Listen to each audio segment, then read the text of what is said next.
Hello everyone, welcome back to my channel Pawan eco world. Students, हम कर रहे हैं chapter number 3 national income and related aggregates. इसका एक introductory lecture and concept of national income, ये दो कंसेप्ट में करवा चुकी हूँ और आज हम करेंगे point number 3 means concept number 2, 3 and 4। तो स्टार्ट करते हैं। देखिए बेटा, आज का जो कंसेप्ट है दैट इज डोमेस्टिक इनकम क्या होता है एंड नेशनल इनकम क्या होता है। तो डोमेस्टिक और नेशनल ये दोनों नाम से ही हमें ऐसा समझ आता है। डोमेस्टिक मतलब with in the domestic territory and national मतलब डोमेस्टिक टेरिटरी से बाहर की बात।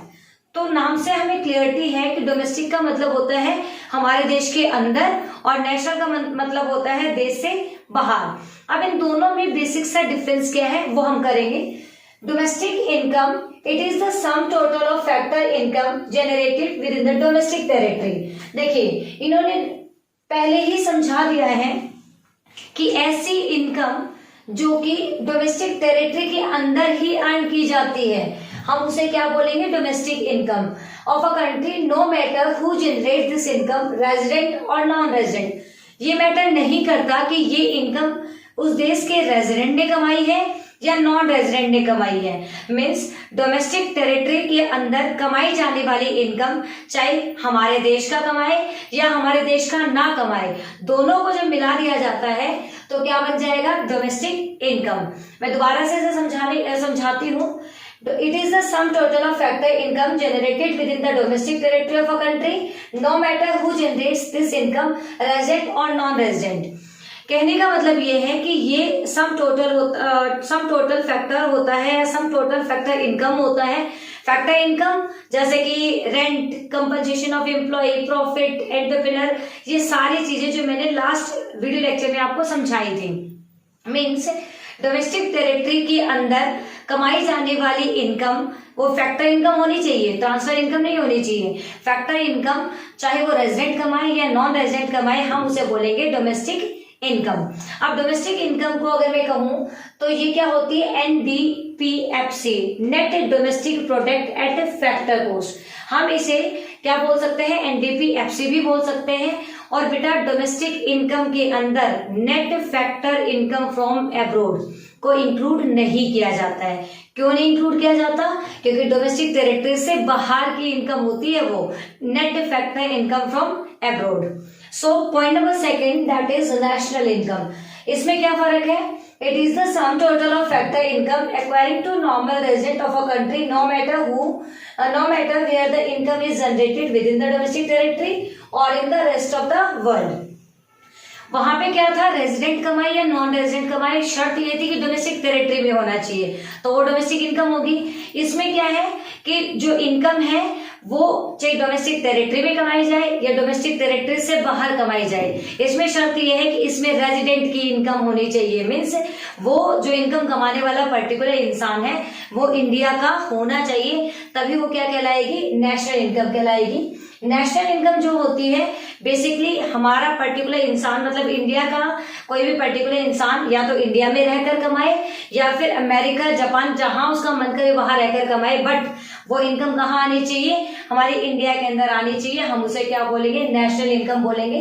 नेशनल इनकम जो होती है बेसिकली हम उसे NNPFC भी बोल सकते हैं, net national product at factor cost. हम इसे क्या बोल सकते हैं, NNPFC, net national product at factor cost. तो यहां से दोनों जो बातें हैं वो क्लियर हो जाती है कि डोमेस्टिक इनकम डोमेस्टिक टेरिटरी में कमाई जाती है, national income domestic territory plus बाहर की कहीं पे भी कमाई जाने वाली इनकम होती है। डोमेस्टिक इनकम जो होती है बेसिकली वो चाहे रेजिडेंट कमाए या नॉन रेजिडेंट कमाए, ये मैटर नहीं करता, मैटर करता है डोमेस्टिक टेरिटरी के अंदर कमाई गई है। जबकि जो नेशनल इनकम है वो डोमेस्टिक टेरिटरी के अंदर कमाई जाने वाली इनकम नहीं है, डोमेस्टिक टेरिटरी प्लस वो बाहर कमाई कोई भी करे, पर मैटर ये करता है कि वो रेजिडेंट होना चाहिए। डोमेस्टिक इनकम को हम NDPFC बोलते हैं, net domestic product at factor cost, जबकि नेशनल इनकम को हम NNPFC बोलते हैं, net national product at factor cost. अब चलते हैं हमारे सेकंड कंसेप्ट की तरफ, दैट इज ग्रोस और नेट प्रोडक्ट। ग्रोस क्या होता है और नेट क्या होता है। तो देखिए बेटा, जो ग्रोस होता है उसमें डेप्रिसिएशन इंक्लूड होता है और जो नेट होता है उसमें डेप्रिसिएशन इंक्लूड नहीं होता है। तो यहाँ से हमारी जो चीज है वो क्लियर हो जाती है GDP minus depreciation, gross domestic product minus depreciation क्या निकल कर आएगा, नेट डोमेस्टिक प्रोडक्ट। जबकि एनडीपी प्लस डेप्रिसिएशन कर देंगे तो क्या बन जाएगा, जीडीपी, मतलब ग्रोस डोमेस्टिक प्रोडक्ट। सीधी सीधी बात यह है कि जीडीपी डेप्रिसिएशन को इंक्लूड करता है और एनडीपी जो होता है वो मतलब डेप्रिसिएशन को इंक्लूड नहीं करता है, वो उसको एक्सक्लूड कर देता है, हटा देता है। And the last and the final concept of मतलब अगर आज की बात करूं मैं तो that is domestic product at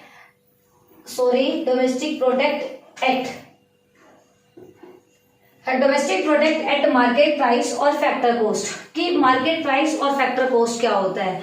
अब ये एक बहुत ही सिंपल सा कंसेप्ट है। अगर मैं ये कहूं कि टू सेक्टर इकोनॉमी है, टू सेक्टर इकोनॉमी मतलब अगर बात करते हैं हम किसकी, टू सेक्टर इकोनॉमी की, हाउस होल्ड और प्रोड्यूसर, तो चाहे आप वो फैक्टर कोस्ट लगा लो मतलब एफसी लगा लो या मार्केट प्राइस लगा लो, सेम ही बात होती है, इनमें कोई डिफरेंस नहीं है। मतलब जब हम टू सेक्टर इकोनॉमी की बात करेंगे तो मार्केट प्राइस और फैक्टर कोस्ट सेम ही होता है, बट ये चेंजेस कब आती हैं, जब तीसरा सेक्टर गवर्नमेंट सेक्टर इसके अंदर आ जाता है। गवर्नमेंट सेक्टर आने के बाद एफसी और एमपी मीन्स फैक्टर कोस्ट और मार्केट प्राइस दोनों बिल्कुल डिफरेंट हो जाते हैं, उनमें चेंजेस आ जाती हैं। क्या चेंजेस, गवर्नमेंट आती है तो दो काम करेगी, या तो टैक्सेस लगाएगी या फिर सब्सिडी देगी। अब जब गवर्नमेंट टैक्सेस लगाती है तो जो कॉस्ट ऑफ कैपिटल होता है या फिर जो प्रोडक्ट की प्राइस है वो हाई हो जाती है। तो हम यहां से कह सकते हैं कि अगर टैक्स लगता है तो मार्केट प्राइस अप हो जाएगा, और अगर सब्सिडी मिलती है तो वो डिस्काउंट कर देती है, कम कर देती है, तो जो मार्केट प्राइस है वो डाउन चली जाएगी। और यहाँ पर जो फैक्टर कॉस्ट है वो सिर्फ वो है जब प्रोडक्ट बनाने में पैसा लगा था, प्रोडक्ट को मार्केट में बेचने वाली प्राइस यहाँ पे क्या बन जाती है, मार्केट प्राइस बन जाती है। कब, जब हम बात करते हैं थ्री सेक्टर इकोनॉमी की, मीन्स जब हमने बात करी थ्री सेक्टर इकोनॉमी की तो एफसी और एमपी डिफरेंट कंसेप्ट है, बट अगर हम टू सेक्टर इकोनॉमी की बात करते हैं तो जो एमपी और एफसी है वो सेम ही कंसेप्ट है।